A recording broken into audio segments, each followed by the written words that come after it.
Okay, what's up everybody? Earl here with NWP Films. Just wanted to bring you guys a quick little tutorial. I don't actually ever do these, so gonna have a little beer as I walk you through how to properly expose or color grade, color correct an image that was overexposed. Maybe you were at a wedding on the run, or you were doing a whole bunch of things. Maybe you're doing photos and video, and a couple shots were way overexposed by accident. How to correct that, how to get the most out of that, and if you shoot in flat profiles like we do here at NWP Films, we shoot on Cin 4s or S-Log 2 or 3, you get a lot of dynamic range. You open up the spectrum, so if you do accidentally do a shot like this where the highlights are clearly very bright, there's literally no detail at all back here, it's just craziness. It actually kind of looks like it was photoshopped in there. Then here's some tips. So what I would do to get started with a shot like this is, and I'm in Final Cut Pro 10, the latest version, is I would grab my color tab. Some people like to use the color wheel. I just like the color tab. I like looking at my waveforms, luma scales, RGB scales. I like looking at that stuff. That's how I do my color correcting. And what I always start with is my black point, and I keep it right at the 0 marker. Basically anything past this is crushing and losing detail, and that's something I actually do at the end. So we'll get back to that, but what I do to start is basically just bring my blacks down and run my cursor along to make sure and see right there, it kind of gets close. So I'll pop it back up, and then I will move my highlights down. As you can see, all this information is blown out. Usually going about -19 will get it right on that 100 line, but in this case, we're gonna really crush it down to about 37, but you'll notice our blacks take a big hit. So we'll bring those back up to right on the 100, or on the 0 rather, and we'll just look through, scan through, make sure everything stays in line. And our skin tones are okay. You can kind of, I'll mess with this last and sort of crush my blacks last. But the next thing that I want to do is just basic color grade the whole image to a neutral look. So you don't want to look at, this is what you would normally think what highlights would be, but these are the blown out areas, and that's not really what we care for. We care about the highlights on her, and we can see that that's kind of this area. We can see that the blues kind of need to come down a smidgy.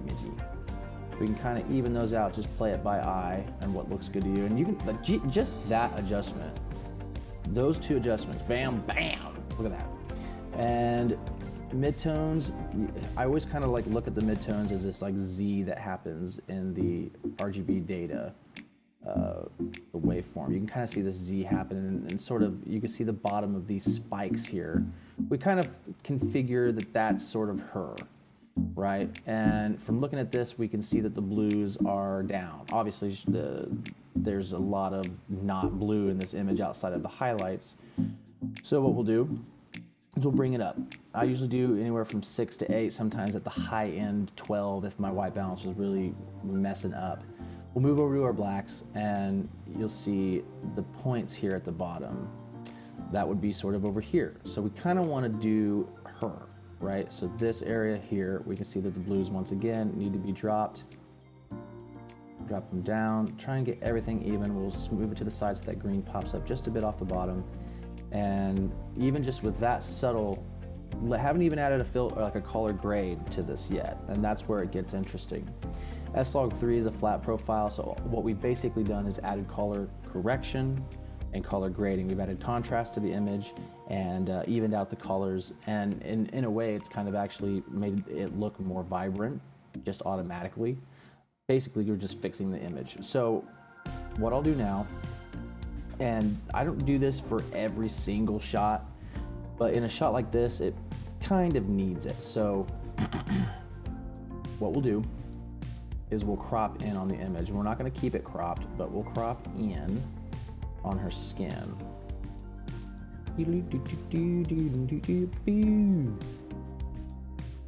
So we just have a section of skin right there, and specifically her face. We'll add a second color board. This is basically making sure that our skin tones are Gucci with the Poochie snooch. And you'll see this is a vector scope. This is how you basically can make sure that your skin tones are true, I guess. Sort of the standard for true. And this here, you can take your mid puck on your new color board and you can kind of move this around, right? You kind of want to get them to where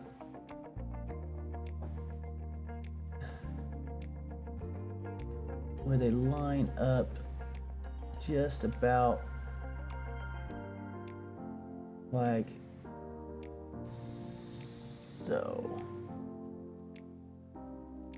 It's hard to see, but there's a dot here and a dot here, and you kind of want to close that gap but also have it in the right spectrum. And it was already pretty okay. But if we take the crop off and we make this way smaller, we can see that it's gone from a pretty orangey look to a flatter look, which is okay. It's okay for now. So we flattened out the image. Let's go ahead and throw a LUT on here. And in this particular case, I'm using a lens distortions LUT that I really like, called Cashmere. And these LUTs are sort of created in a way that they're understated. So they're not gonna over crush your image and add way too much saturation. So I'll go into my color boards and I'll actually jump up my color. And so we've added 2 color corrections. We've done stuff for the skin tones. We've added a LUT. We've come from this to this. Boom, boom, shakalaka. It's already come really, really far. And if you want more saturation out of an image like this, I kind of like the subtleties of this. You can just go into your first color correction and you can even boost this one up even more and get more color. I'm gonna keep it right there. I added 15 more. And then also what I wanna do is, because this is like a warm environment, this is kind of an even look, I'll actually do an overall global warmth to the image. And another thing I like to do, once all of that balancing and grading is done, I'll take a look at an image and I'll actually do a global exposure drop of about 15%, see how that looks, maybe about -5, just to keep it a little bit gritty, a little bit more contrasted. And then I do like adding some digital sharpness to some soft focus footage. You know, if you didn't quite nail the focus, you can just go in and add some digital sharpness. If we kind of zoom in on this, you can kind of see what's happening with the sharpness. Boom, super soft right there. Adds just a little bit of sharpness, so that's nice. Then of course, if you want to add like some grain to your footage, you know, give it a little bit of that filmic grain, you can go in. I like using the Portra 400 or the T-Max 100. It's a fine grain, and you can kind of bring it down to about 50%, so it's settled. Gives it just a little bit of extra sploosh. And look at the drama.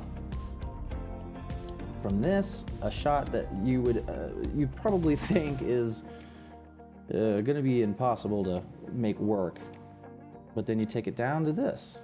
And of course, this is not a perfect image, but let's have this render real quick right here.